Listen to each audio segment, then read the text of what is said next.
मराठा समाजाला आरक्षण देतो असं सांगून मुख्यमंत्री आणि उपमुख्यमंत्र्यांनी धोका दिला आहे असं मोठं विधान जरांगे पाटलांनी केलेलं आहे। त्यामुळे आगामी लोकसभा निवडणुकीमध्ये मराठा समाज आपला रोष व्यक्त करेल असा इशारा त्यांनी सरकारला दिलेला आहे। आपण बघतोय की मनोज जरांगे पाटील यांनी हे मोठं विधान केलेलं आहे की सरकारने मराठा समाजाला आरक्षण देतो असं सांगून फसवणूक केलेली आहे। त्यामुळे येत्या निवडणुकीमध्ये मराठा समाज हा सरकारला आपली जागा दाखवून देईल असं विधान जरांगे पाटलांनी केलं।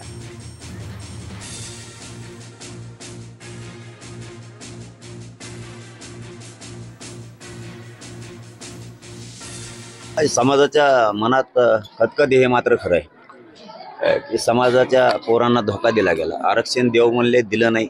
याला मुख्यमंत्री आणि गृहमंत्री सुद्धा जबाबदार आहेत। समाजात रोष आहे ते खरं आहे आणि यावेळेस मराठा समाज 100% रोष व्यक्त करणार आहे। तर एकच आहे की समाजाने ही निवडणूक हातात घेऊन ज्याला पाडायचंय त्याला पाडायचंय। त्या 7 महिन्यात मी एकही डाव गृहमंत्र्यांचा आणि सरकारचा यशस्वी होऊ दिलेला नाही, एक सुद्धा।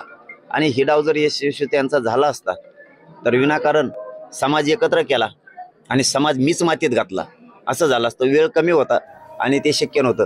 जर यांनी 6 जूनपर्यंत आरक्षण नाही दिलं तर मग मात्र विधानसभेला पूर्ण महाराष्ट्र काबीज करणार आहे।